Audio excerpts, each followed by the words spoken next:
అన్న నా పేరు పాలమూరి వినోద్ కుమార్ అన్న, అనంతపురం జిల్లా అమ్మవారిపేట సింగనమల బొక్కరాయ సముద్రం మండలం నుండి వచ్చినానన్న.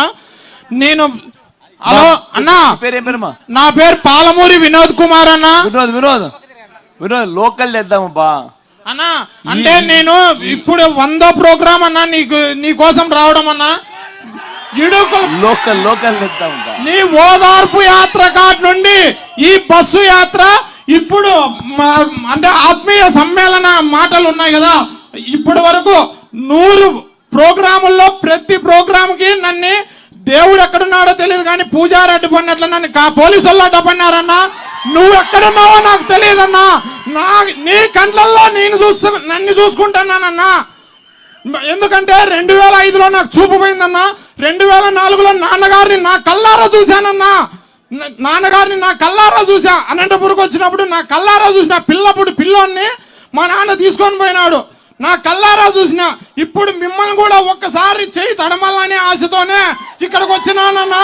నా కోరిక మన్నించి ఎట్లా తిరిగి అలాగేనా మా సింగనమల నియోజకవర్గానికి ఒక వ్యక్తిని క్యాండిడేట్ ని కేటాయించినారు మీరు. అది మాట్లాడాలో వద్దో తెలియదు నాకు. ఎందుకంటే నేను చదివినది టీటీసీనే. ఎందుకంటే అతను వేరేటి మాట్లాడుతున్నారు అనుకుంటారు. మా సింగనమల నియోజకవర్గానికి ఒక టిప్పర్ డ్రైవర్ కి ఇచ్చాడని ప్రతిపక్ష నాయకుడే చెప్పినాడు.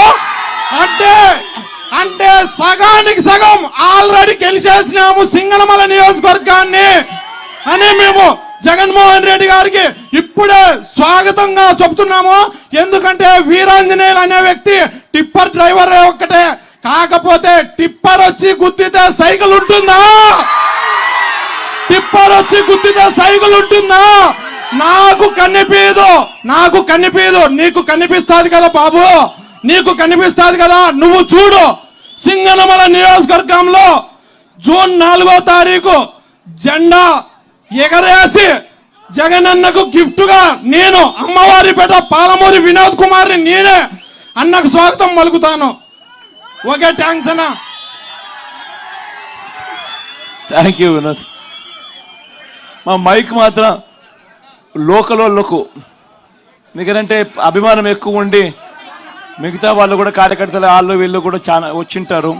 కానీ ఈ రెండు సచివాలయాల పరిధిలో ఉన్న వాళ్ళు మాత్రమే మైక్ తీసుకుంటే ఇక్కడ బాగుంటుంది అనేది నా ఫీలింగ్ అమ్మా.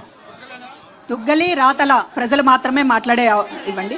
దయచేసి ముందున్న వాళ్ళందరూ ఎవ్వరు లేవద్దు, కూర్చోండి. ముందు ఉన్న వాళ్ళు వెనక కనపడదు. దయచేసి కూర్చోవాలి. అందరూ మాట్లాడే వాళ్ళు ఒక్కళ్ళే నిలబడాలి. తొందరగా మైక్ ఇవ్వండి. అమ్మా మాట్లాడమ్మా. మీరందరూ నిశ్శబ్దంగా ఉండాలి, మాట్లాడొద్దు. అందరు మాట్లాడితే ఎలా? అందరు కూర్చోవాలబ్బా, లేకపోతే వెనకల వాళ్ళకి కనపడదబ్బా. కూర్చోవాలబ్బా, అందరు కూర్చుంటే వెనకల వాళ్ళకి కనపడుతుంది. కూర్చోవాలబ్బా, కూర్చోవాలి స్వామి. కూర్చోండి స్వామి. అన్నా అందరికి వందనాలు.